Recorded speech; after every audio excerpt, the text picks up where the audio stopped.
Good evening and welcome to Hello, It's Us, a program based on the premise that life in general goes better if all of us are working together as opposed to you, me, and them all working at cross purposes.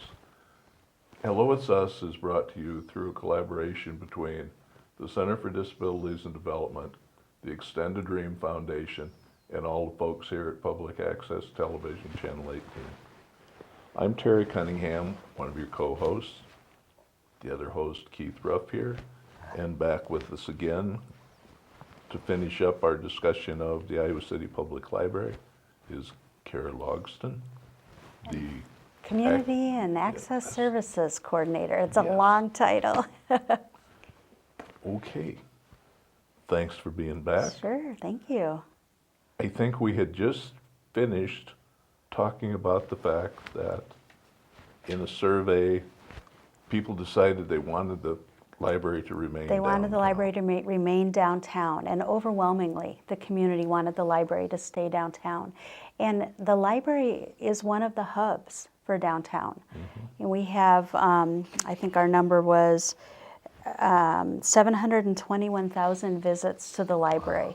The story that I was going to tell is when the bread garden moved over across from the library. One day our director Susan Craig was walking into the bread garden and Jim Montanaro said to her, "That place is busy. Do you know how many people go into that building every day?" I think he had just never realized how many people come and go from the library every day.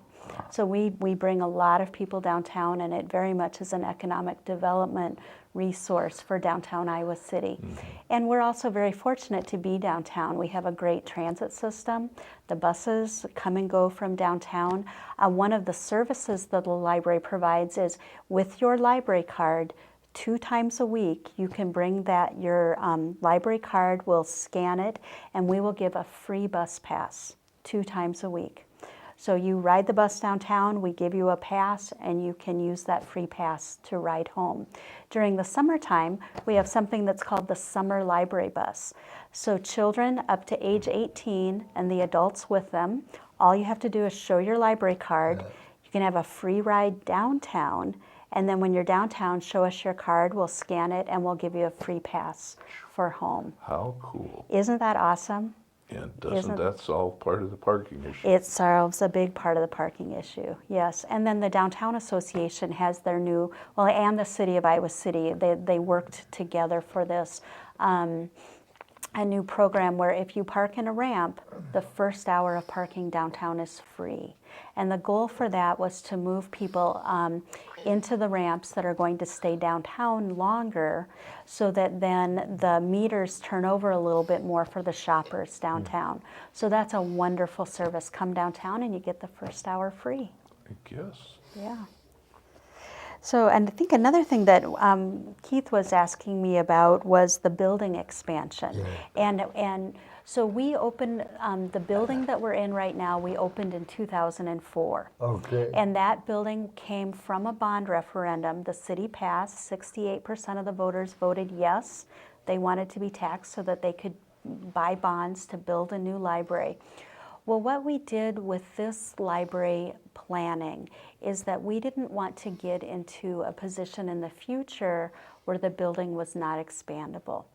So on our first floor, we actually rent some of the space out to the Wedge, and now there's a new coffee shop there. Right. So they have a long-term lease, but sometime in the future, if the library ever needs to expand, we have that space available. There's also a basement underneath that space. So the University of Iowa has a long-term lease with us. And people might be familiar with the University Hospital's new computer-based patient record. Well, all of the training of the staff for using that new software happens in the basement of the library. So then the building also was built so that there are footings, that the new part of the building, that's where the old Lennox and Seelick building used to be, that part of the building can be expanded up to a 3rd floor. So if you're familiar with the building, the space where the book house is and the children's room, that's actually built to be a future elevator shaft. So that could be another elevator that then if we added a third floor on that side, it could service the basement, first, second, and then a new third floor. So the building is very expandable, which is wonderful because then, we're assuming that our community will continue to grow. We don't have any needs for more space right now, but maybe 40 years down the road, 80 years down the road, you don't know what library service is going to look like. So if there's a need to expand, the building is ready to support that. And that just makes so much sense Yeah. in building. And I don't care what it is, but if you've got an idea, you might want to expand. Yeah. And if you've got the money Yeah. to put those items in, you save so much money Yeah. down the line. Yep. Well, and I think I give a lot of credit to the city council. The city council had a lot of foresight when they were approving this building and approving the plans for the building. And they didn't want the community to get into a bind again where the building needed to be expanded and we weren't able to handle that within the existing footprint of the current building. And it's so much like, I don't know whether it's close enough to call it universal design, but very much with the concept of, okay, let's put the boards in the hall walls so that Yep. if a rail's needed, or let's put the stuff in the bathroom Yep. Yeah. walls in case it's needed, Yep. and let's have this and that. Yep. Because we all know from sad experience, Yeah. it's always easier and cheaper to do it from the beginning than to have to go in Yep. and remodel. Yep, yep, and the architects that planned this building did a very good job of thinking, okay, in the future, potentially what could be needed, and this is a building that could be expandable. And this way, where that potential extra space is currently actually earning revenue It now. is, Yeah. yes. What an incredible idea. Yep, yep, it's helping to Okay, pay let's off the do that. bonds, yep, Yep. There, and somewhere down the road, they may wish that they had gone ahead and done 3 floors there. But, that yep, is a concept that, yep. I hope they continue using Yeah. and thinking Well, and more as about. a library staff member, I love eating at the Wedge, and I love going to that coffee shop. Yeah, So yeah. that's a really nice amenity for the building. Well, and Yeah, I don't go to them that much, but if you've been in the library at all, and then you go over, you always see people there that you've seen in the yep. library. Oh yeah. And whether Oh yeah. that's the reward for kids having behaved themselves in the library. yeah. Yep. Oh, we'll go over here for Gelato or yeah, coffee or a hot lunch chocolate. at the Yep. at the Wedge or Yep. whatever. Yeah. There's an awful lot of that, and I'm sure that Mr. Montanaro Mm-hmm. knows that because, He sees. especially in nice weather, Yep. when they've got the patio thing open, Yeah. and people can go in Yeah. and grab a sandwich or There's soup just or a lot something. of wonderful synergy. Well, and Keith was just telling me that he goes to the coffee shop and then he goes to the library. Yeah. Those are his routine stops. And there's just such a lot of there's synergy there. So if you think about all of the Summer of the Arts programming and the Friday night concerts, and then you've got the wonderful patio over at the Bread Garden, and you've got the many different places where you can go to eat. And another service that I didn't talk about, but there's a giant chessboard outside. We have giant chess and giant checkers pieces you can check out from the library. And so it's fun to go outside and see kids playing chess. There's also the piano downtown. It's Yeah. wonderful when somebody's playing the piano. And then there's the playground right there and the fountain. And the new building. And the new building, yes. And so there's just a lot of really great things that are going on the City Plaza downtown. And I know the downtown district is working on free Wi-Fi. I mean, right now, the library sends Wi-Fi out onto the pedestrian mall, and that's free. The downtown district is working on adding a new service with Wi-Fi downtown.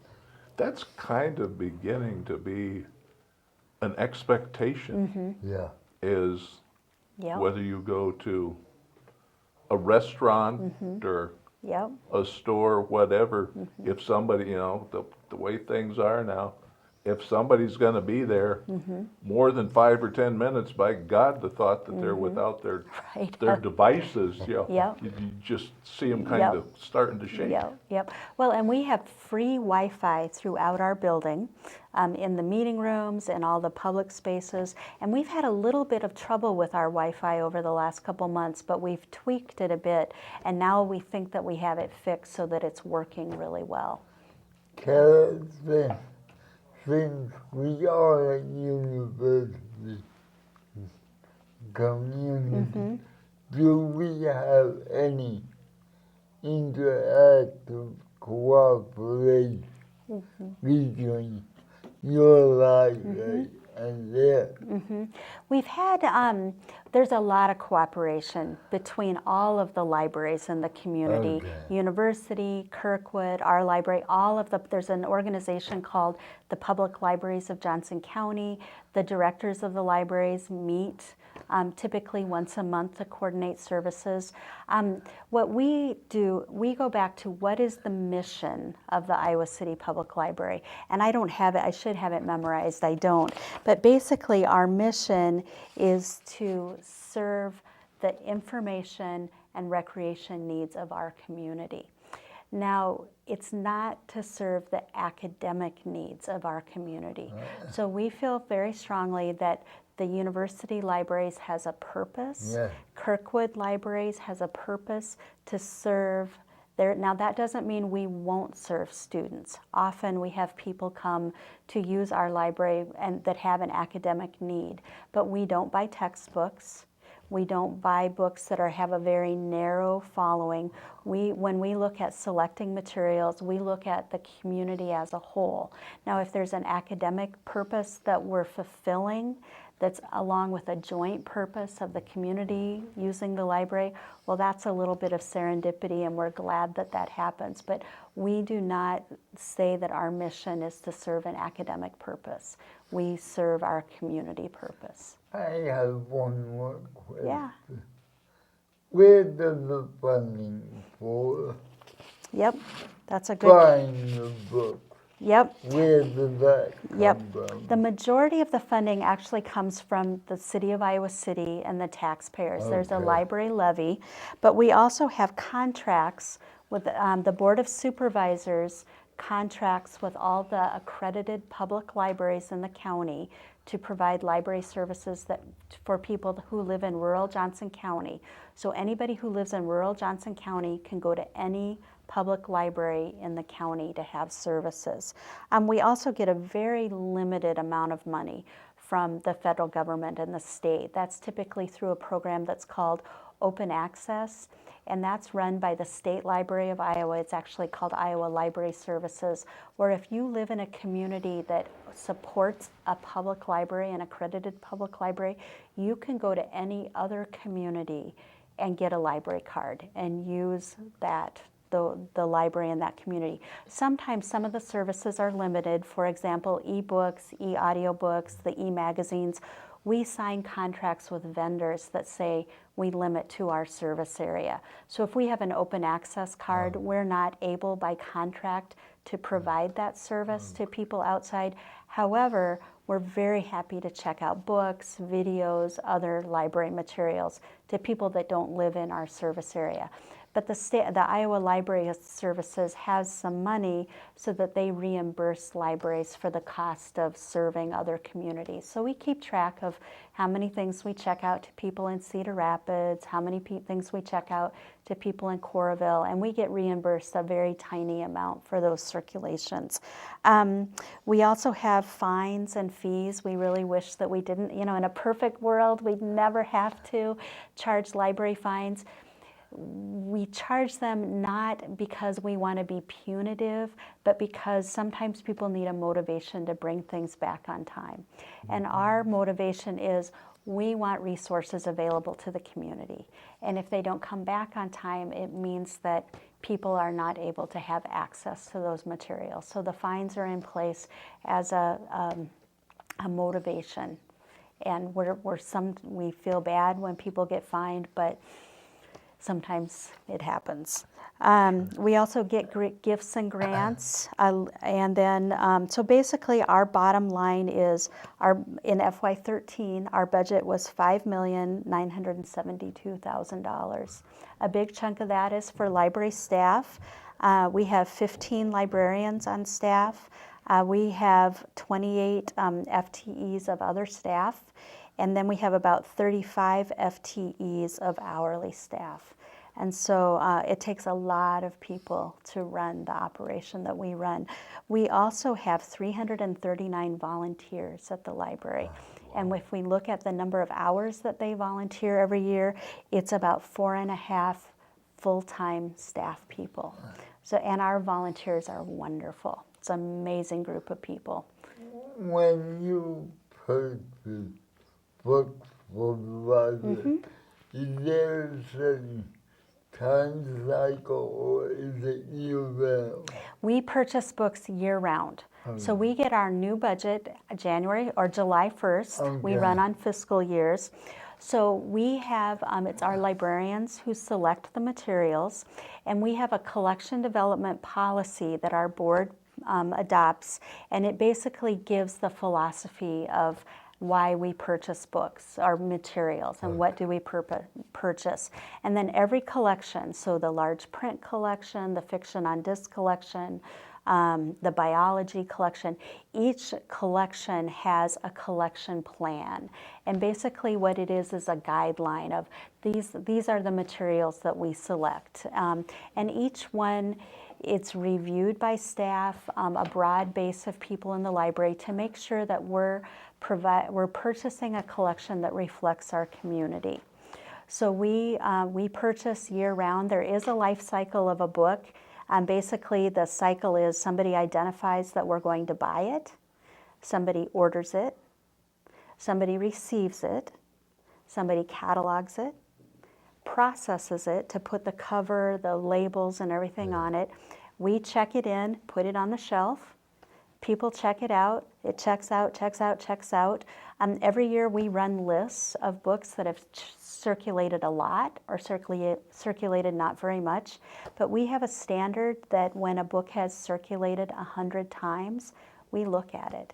Because sometimes things have earned their retirement after a while. You know, we want our collection to be in a good physical condition. We want somebody, when they're looking at our collection, that they're excited to check it out. Sometimes when things have circulated 100 times, we have something we call the ooh factor, that if you look at a book and you say ooh, it really has earned its retirement. And so we withdraw the materials, or sometimes maybe somebody's dog chews on it, or maybe the spine split, things happen. So we retire our books, so then we withdraw it. But that doesn't necessarily mean that we throw it away. We do not send anything to the landfill unless it has a really bad ooh factor. When we withdraw materials from the library, we look to see if we can send them to one of our outreach collections. We have about 20 outreach collections throughout the community. That includes both neighborhood centers, many retirement residences, many places where children are. So if we can send materials out to an outreach collection, we do that. We also have a used bookstore called The Bookend. So we'll sell materials at the Bookend. Good deals there. Yes, excellent deals there. Yeah. And then we also have book sales. So sometimes we sell the books and the nice thing about the Bookend and the book sales is that money comes back to support the library. And then if we're not able to do any of those things, there is a book recycling at City Carton. So we will recycle the books there. But we really try not to send anything to the landfill. Cool. Yeah. You had mentioned that upstairs we have study rooms. Mm-hmm. Are any of them specifically adapted? They're not specifically adaptive, but there's a couple that are bigger Okay. And so there's enough space that you can go in, maneuver around. We have some study rooms for 2 people and some for up to 6 people. So they're a bit bigger. Yep. And then this week, that we think about this, our study rooms are in pretty high demand. Yeah. It's finals week at the university. So if all of the study rooms are in use and somebody needs a room, we will we'll schedule them into a meeting room if the meeting room is available. And I might also mention, I think it's the Everett Connor Center maybe that has a monthly meeting at the library. We have 2 tables that will adjust by height. We just need to know ahead of time to have those available, but the tables can adjust up and down. And we have big signs on the bottom of those tables, and we try to train our maintenance people, always keep those segregated so that if somebody asks for them, they're available. And actually, Everett Connor does not exist anymore. Oh, I'm sorry to It's hear the- that. Now it Well, just switched names. what's- Access to Independence. Access to Independence. Okay, thank Eastern you. Corridor or something. Yep. And yeah, we used to have our board of directors meetings there. We've since relocated and are fortunate enough to have a meeting room of our own there. Oh, good. But yeah, we were aware of those, and since I'm kind of a large economy-sized guy who can't get underneath the regular table, Yep.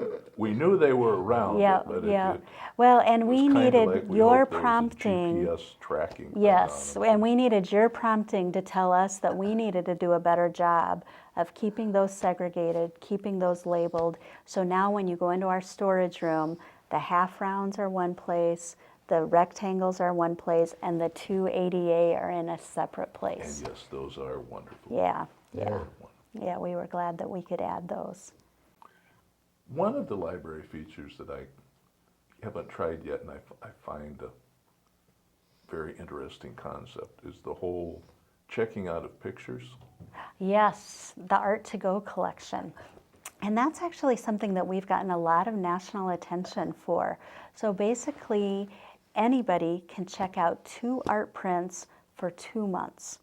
And that collection basically is comprised of 2 different sub-collections. One of the sub-collections is that we buy posters and we have them framed and they circulate.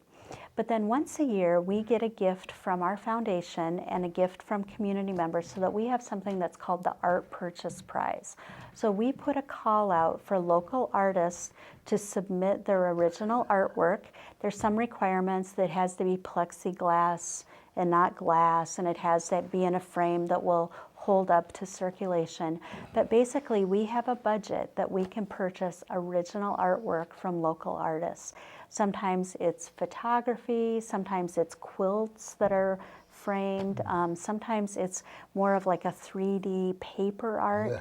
But there is a committee that then evaluates all of the submissions for the Art Purchase Prize. So they balance, what the artists are asking, choosing, the quality of the art, and then the amount of money that they have to spend.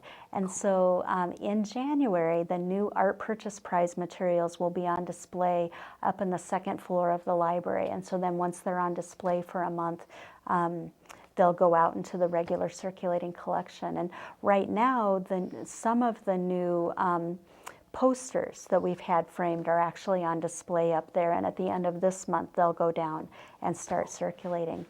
We have a lot of people that come in and maybe in their office, maybe in their living room, every 2 months they change the artwork.